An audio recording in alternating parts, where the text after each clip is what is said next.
ఆర్థరైటిస్‌కి బాగా అవి తీవ్రమైపోయి ఆపరేషన్ చేయించుకోవాలని బాధపడుతున్న వాళ్ళకి, లేదా అక్కడ దాకా వెళ్ళకుండా చక్కటి సులభంగా మరి ఎఫెక్టివ్‌గా ఉండే ఒక పద్ధతి ఉంది. అది హోమియోపతిలో ఉంది. అదేంటి ఇవాళ మనం అడిగి డిస్కస్ చేసుకుందాం. డాక్టర్ సురేష్ గారు ఉన్నారు ఫ్రమ్ డాక్టర్ కేర్ హోమియోపతి. నమస్తే సార్. నమస్తే అండి. ఆర్థరైటిస్ దాకా వెళ్ళకుండా ఇప్పుడిప్పుడే మోకాళ్ళ నొప్పులు స్టార్ట్ అయిన వాళ్ళకి ఈ ఇంగ్లీష్ మెడిసిన్ వాడకుండా నాకు హోమియోపతిలో చక్కటి పరిష్కారం ఉందా అని అడిగే వాళ్ళ కోసం ఇంటర్వ్యూ. మీ మాటల్లో చెప్పండి సార్, కంప్లీట్గా మన ఆర్థరైటిస్ని ఆపేయొచ్చా? డెఫినెట్లీ అండి. అంటే ఆర్థరైటిస్ అంటే మామూలుగా మోకాల్లో ఉండేటట్టు, లేదంటే జాయింట్స్ అన్నిట్లో, బాడీలో ఉన్న అన్ని జాయింట్స్లో ఉండేటటువంటి కొన్ని చేంజెస్, లైక్ అవి ఇన్ఫ్లమేషన్స్ కావచ్చు, కొన్నిసార్లు అరుగుదల కావచ్చు, కొన్నిసార్లు లోపల పూర్తిగా టిష్యూ పూర్తిగా డ్యామేజ్ అవ్వడం కావచ్చు, లేదంటే ఇన్ఫెక్షన్స్ కావచ్చు, లేదంటే జాయింట్స్లో కొన్ని రకాలుగా ఏమైనా క్రిస్టల్స్ లాంటివి ఫామ్ అవడం వల్ల కావచ్చు. ఇలా చాలా రకాలుగా ఆర్థరైటిస్ వచ్చేటువంటి అవకాశాలు ఉంటాయి. సో వీటిలో ఇలాంటి కండిషన్స్ వరకు ఎందుకు వెళ్తుంది బాడీ అనేది, ఇప్పుడు సపోజ్ ఒక పర్సన్ ఇంతకాలం నుంచి నొప్పులతో బాధపడుతున్నారు, ఏ జాయింట్స్ ఎఫెక్ట్ అయినాయి అనే దాన్ని బట్టి అది ఏ కైండ్ ఆఫ్ ఆర్థరైటిస్ అనేది, అలానే ఎటువంటి చేంజెస్ ఇంటర్నల్గా జరిగాయి, లైక్ అది డీజనరేషన్ అంటే అరుగుదల, లేదంటే ఓన్లీ ఇన్ఫ్లమేషన్సా, లేదంటే ఏదైనా డిపోజిషన్సా, లేదంటే ఇన్ఫెక్షన్సా. సో వీటిని బట్టి మన ఆర్థరైటిస్ని ఫస్ట్ ఆఫ్ ఆల్ ఏంటంటే డయాగ్నోస్ చేస్తాం.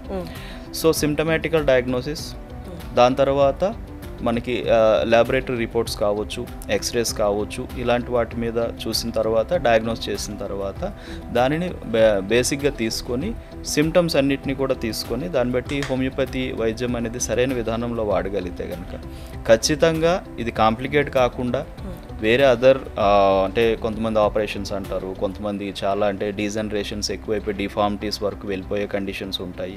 సో ఇలాంటివి వరకు వెళ్లకుండా కూడా మన ఆర్థరైటిస్ని పూర్తిగా మనం నార్మల్ చేసుకునే అవకాశం హోమియోపతిలో ఉంది. సార్, ఇప్పుడిప్పుడే నాకు మోకాళ్ళ నొప్పులు స్టార్ట్ అవుతున్నాయి అన్న వాళ్ళకంటే అరుగుదల స్టార్ట్ అవుతుందని డాక్టర్ చెప్పిన తర్వాత హోమియోపతిలో మెడిసిన్ వాడి ఆ అరుగుదల కారణం ఏదైతే ఉందో, గుజ్జు అరిగిపోవడానికి కారణం ఏదైతే ఉందో అది ఆపి గుజ్జుని స్టాండర్డైజ్ చేయగలమా?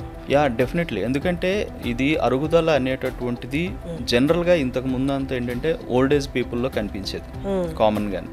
కానీ ఇప్పుడు ఉన్న పరిస్థితులకి ఏంటంటే 35 దాటిన తర్వాత కూడా, లేదా 30స్లో ఉన్న వాళ్ళకు కూడాను అరుగుదల కనిపించే అవకాశాలు చూస్తున్నాం. బట్ ఈ అరుగుదల అనేది లోపల ఉండే టిష్యూ అనేది ఎందుకు అంత తొందరగా డీజనరేషన్ గురవుతుంది అంటే, ఒకటి అంతగా సెన్సిటివ్ అయ్యిందా, లేదు అంతగా అంటే అంత ఈజీగా కార్టిలేజ్ అనేది డ్యామేజ్ వరకు వెళ్ళిపోతుందా, ఆ బాడీ యొక్క జెనెటిక్ నేచర్ ఏంటి. సో ఇది చాలా ఇంపార్టెంట్ అవుతుంది.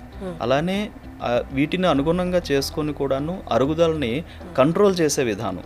సో కంట్రోల్ చేయడం అంటే పెయిన్ కిల్లర్స్ కేవలం వాడడం, అంటే నొప్పి వస్తుంది సార్, కూర్చొని లేస్తే నొప్పి వస్తుందండి, నడిస్తే నొప్పి వస్తుందండి, మెట్లు ఎక్కి దిగితే నొప్పి వస్తుందండి అని చెప్తారు. బట్ వాళ్ళు చాలా వరకు చేసేది ఏంటంటే, సరే నొప్పి ఉన్న రోజు పెయిన్ కిల్లర్ వేసుకుంటారు. సో దాంతో కొన్ని గంటలు లేదా కొన్ని రోజుల వరకు వాళ్ళకు ఉపశమనం వస్తుంది, వాళ్ళ పని వాళ్ళు చేస్తారు. బట్ అన్ఫార్చునేట్లీ జరిగేది ఏంటంటే లోపల డీజనరేషన్, అరుగుదల అనే ప్రాసెస్ మాత్రం ఆగదు.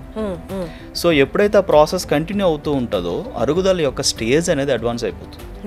సో అడ్వాన్స్ అవుతున్న కొద్దీ ఆ పర్సన్ ఇంతకు ముందు పడినటువంటి సిమ్టమ్స్ ఏవైతే లక్షణాలతో బాధపడ్డారో అంతకన్నా ఇంకా ఎక్కువ లక్షణాలు అనేవి, ఇబ్బంది పెట్టే లక్షణాలు అనేవి మొదలవుతాయి. సో దీనివల్ల ఏంటంటే సమస్య ఇంకా తీవ్రమే అవుతుంది తప్ప క్లియర్ కాదు. సో డెఫినెట్గా దీనికి హోమియోపతి వైద్యం అనేది ఎలా ఉంటుందంటే, ఫస్ట్ ఆఫ్ ఆల్ అరుగుదల రావడానికి ఆ బాడీకి ఉన్నటువంటి రూట్ కాజ్ ఏంటి. అరుగుదల అనేది ఓకే, బట్ అరుగుదల ఆ బాడీకి ఎందుకు అంత తొందరగా వచ్చింది, లేదంటే అదే టైంలో ఎందుకు రావాలి. ఐదర్ ఇంజురీ కారణమా, లేదు ఒబేసిటీ కారణమా, లేదు వేరే అదర్ డిసీజెస్ ఏమైనా ఉన్నాయా, లైక్ థైరాయిడ్ ఇంబ్యాలెన్సెస్ కావచ్చండి, లేదంటే డయాబెటీస్ కావచ్చండి, సో లేదంటే వేరే అదర్ కారణాలు లైక్ సోరియాసిస్ లాంటిది కానీ, వేరే మెటబాలిక్ ప్రాబ్లమ్స్ కానీ, లేదంటే ఈ మధ్య కాలంలో చాలా కామన్గా చూసేది ఏంటంటే deficiencies. So vitamin D deficiency and calcium deficiencies అని, ప్రోటీన్ డెఫిషియన్సీస్ అనేవి ఈ మధ్య చాలా చూసాం. సో వీటి వల్ల కూడాను ఈ యొక్క సమస్యలు అనేవి ఉంటాయి. సో ఏంటి రూట్ కాజ్ ఏంటి, వాళ్ళ లైఫ్ స్టైల్ ఎలా ఉంది, సో వీటన్నిటినీ కూడా తీసుకొని దాన్ని బట్టి హోమియోపతి వైద్యం అనేది ఆ బాడీ తత్వానికి అనుగుణంగా చేయగలిగితే కనుక మీరు అన్నట్టు డెఫినెట్గా ఈ యొక్క కండిషన్ మళ్ళీ మనం నార్మల్ చేయొచ్చు. సో ఇక్కడ ఏంటంటే డీజనరేటివ్ కండిషన్స్గా చెప్తామండి వీటిని. సో డీజనరేషన్ మనం కట్టడి చేయగలిగితే అగైన్ బాడీ అనేది కొంత పర్సంటేజ్ ఆఫ్ రీజనరేషన్ జరిగే అవకాశం ఉంటుంది. సో ఎందుకంటే బాడీ నేచర్ అది.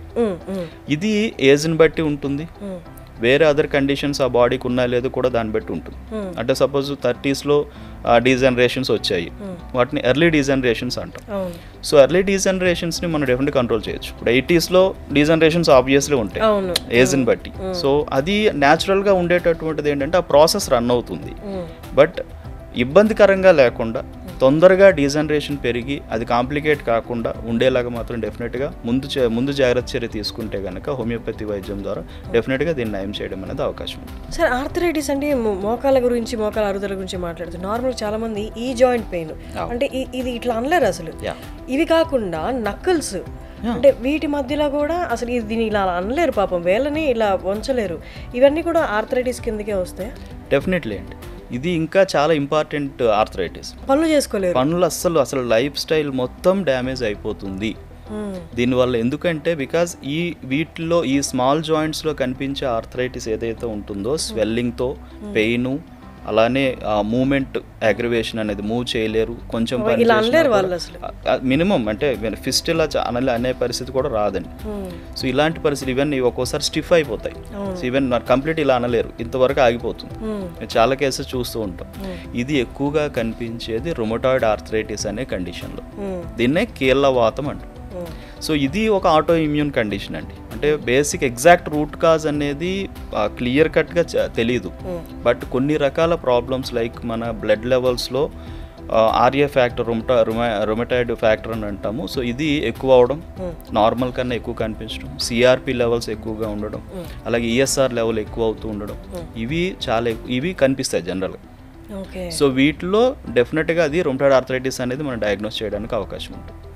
సో ఆర్ఏ ఫ్యాక్టర్ పాజిటివ్ కనిపిస్తుంది. సో వీళ్ళకి ముందు లక్షణాలు ఏంటంటే స్మాల్ జాయింట్సే ఎక్కువగా ఎఫెక్ట్ అవుతుంది. ఇక్కడ ఈ జాయింట్స్ ఆ తర్వాత రిస్ట్. దీని తర్వాత ఇప్పుడు ఇది కూడా ఏంటంటే ఇప్పుడు సపోజ్ రైట్ ఫింగర్స్ కానీ జాయింట్స్ కానీ లేదా రైట్ రిస్ట్ కానీ ఎఫెక్ట్ అయింది అనుకోండి, ఇమీడియట్లీ కొద్ది రోజులకి ఏంటంటే లెఫ్ట్ సైడ్ సేమ్ ఆ జాయింట్ ఎఫెక్ట్ అవుతుంది. అంటే ఇది కామన్ ప్యాటర్న్ అనమాట. సో ఈ విధంగా అంటే ఇన్ఫ్లమేటరీ చేంజెస్తో స్టార్ట్ అవుతుంది. అలానే లోపల టిష్యూ అనేది పూర్తిగా డ్యామేజ్ అయిపోవడం జరుగుతుంది. దీనివల్ల ఏంటంటే బోన్స్ అనేది ఎక్స్ట్రా గ్రోత్స్ మాదిరి వచ్చి దానిపైన చిన్న చిన్న నాడ్యూల్స్ లాగా ఫామ్ అయిపోతాయి, రుమటాయిడ్ నాడ్యూల్స్ అంటాం. సో ఇది ఇంకా సివియర్ కండిషన్కి వెళ్తుంటే ఆ యొక్క సిమ్టమ్స్ వస్తాయి. ఈ రాను పెరుగుతున్న కొద్ది కూడా పూర్తిగా స్టిఫ్ అయిపోతుంది. స్వాన్ నెక్ డిఫార్మిటీస్ అంటాం, అంటే వేళ్ళు ఇలా ఉండిపోతాయి అన్నమాట. సో ఇట్లా అది ఇంకా కంప్లీట్ నార్మల్ కాదు. ఇది ఇంకా అంటే complete advanced condition of rheumatoid ఆర్థరైటిస్గా చెప్తాం. సో ఇది ఆటో ఇమ్యూన్ కండిషన్స్ అంటే ఎక్కువ శాతం ఏంటంటే ఒకటి జెనెటికల్ టెండెన్సీస్, సెకండ్ థింగ్ ఏదైనా సప్రెషన్స్, అంటే అది ఎమోషనల్ సప్రెషన్స్ కావచ్చు అండి, లేదు మెడిసినల్ సప్రెషన్స్ కావచ్చు. అంటే ఇంతకుముందు ఏదైనా చిన్న హెల్త్ ఇష్యూస్తో సఫర్ అవుతున్నప్పుడు వాటికి అధికంగా అన్నెసరీ మెడికేషన్స్ వాడడం, వాటి యొక్క సప్రెషన్ అనేది దీని వరకు లీడ్ అవ్వడం జరుగుతుంది. సార్, నార్మల్గా ఇప్పుడు మనకి అలోపతి అనుకోండి, ఇలా వేసుకుంటే అలా తగ్గిపోతాయి, కాసేపైనా ఉపశమనం దొరుకుతుంది, అంటే విజిబుల్గా ఉంటాయి అన్నమాట రిజల్ట్స్ అనేవి. హోమియోపతి అనేవి మనకి చూడడానికి చిన్న గోళీల్లా ఉంటాయి. ఇవి ఎన్ని రోజులకు తగ్గుతుందా లేదా అన్న సందేహాలు ఎక్కువ ఉంటాయి హోమియోపతి మీద. ఒక్కసారి ఆర్థరైటిస్కి రిలేటెడ్ మెడిసిన్ ఇచ్చినప్పుడు హోమియోపతిలో తగ్గుముఖం పట్టడం, అంటే ఈ నొప్పులు కానీ గుజ్జు అరిగిపోవడం ఆగడం కానీ ఇవన్నీ విజిబుల్గా కనిపించడానికి ఎన్ని రోజులు టైం పడుతుంది? ఇది యాక్చువల్గా ఏంటంటే మీరు అన్నది కరెక్టే. చాలా మందిలో ఈ యొక్క అపోహ సందేహం అయితే ఉంది. ఎందుకంటే పెయిన్ కిల్లర్స్ కానీ స్టెరాయిడ్స్ కానీ వాడితే వచ్చేటువంటి ఉపశమనం అనేది హోమియోపతి మందులకి కానీ వేరే అదర్ మెడికేషన్స్ కానీ రాదు కదా అనేటటువంటి ఒక చిన్న సందేహం అనేది ఉంటుంది. కానీ ఇక్కడ ఇష్యూ ఏంటంటే అది ఒక బాడీ యొక్క నేచర్ని మనం పరిపూర్ణంగా హోమియోపతి డాక్టర్ అర్థం చేసుకోగలిగి ఎలా స్టార్ట్ అయిందనే రూట్ కాజ్ని బేస్ చేసి ఇప్పుడున్న సిమ్టమ్స్ అనేవి ఏ రకంగా ఉన్నాయి, అంటే లక్షణాల్లో చాలా వరకు ఏంటంటే ఇప్పుడు పెయిన్ అనేది కామన్ సిమ్టమ్ అండి.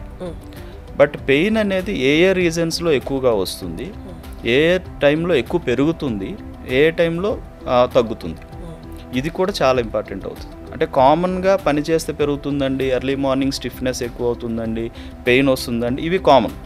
బట్ వీటితో పాటుగా ఇంకా వేరే కొంతమందికి టెన్షన్ కనిపించినప్పుడు ఎక్కువ అవుతుంది, కొంతమందికి ఫుడ్ వల్ల కొన్నిసార్లు అవుతుంది, కొంతమందికి వాతావరణ మార్పుల వల్ల అవుతూ ఉంటుంది, కొంతమందికి ఎటువైపు పడుకుంటే పెయిన్ అనేది పెరుగుతుందా తగ్గుతుందా, ఇన్ని రకాలుగా కూడా మళ్ళీ ఉంటుంది.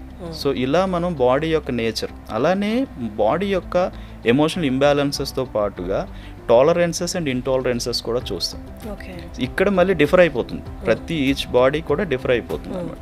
సో దీనిని కంప్లీట్గా ఒక బాడీ నేచర్ని పూర్తిగా అర్థం చేసుకొని ఈ యొక్క మెడికేషన్స్ కానీ ఇవ్వగలిగితే కనుక సో అప్పుడు పెయిన్ రిలీఫ్తో పాటుగా ఇంటర్నల్ డ్యామేజ్ కూడా ఆగడం అనేది కనిపిస్తుంది.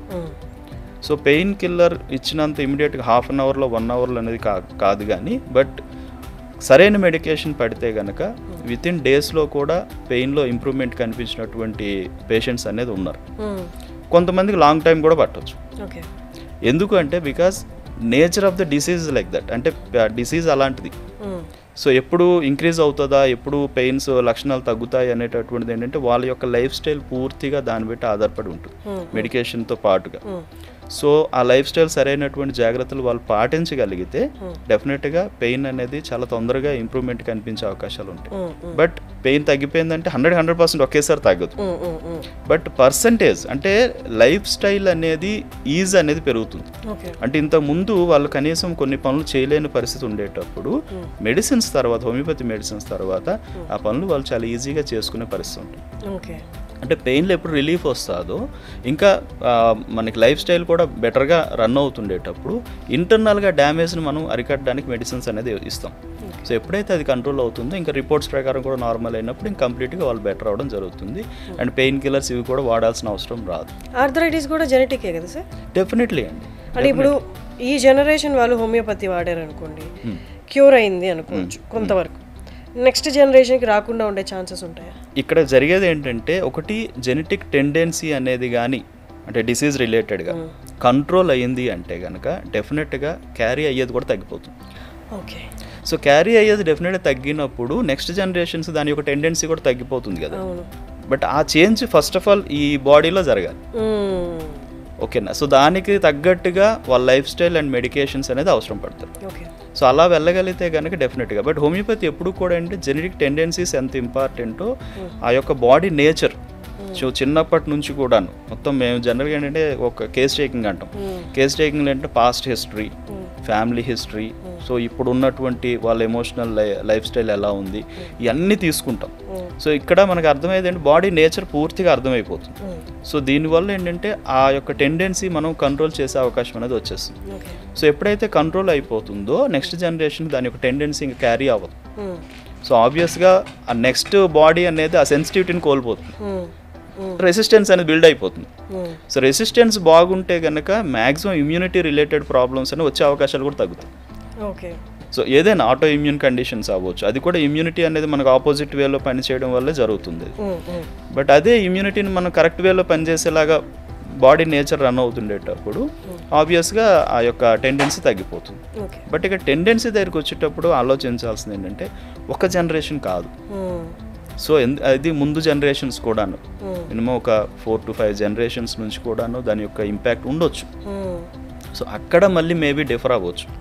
బట్ సెన్సిటివిటీ అనేది తగ్గిందంటే కనుక డెఫినెట్గా బాడీ అనేది చాలా బలంగా ఉంటుంది, జనరేషన్స్ కూడా బలంగా ఉండే అవకాశాలు ఉంటాయి. Thank you so much sir.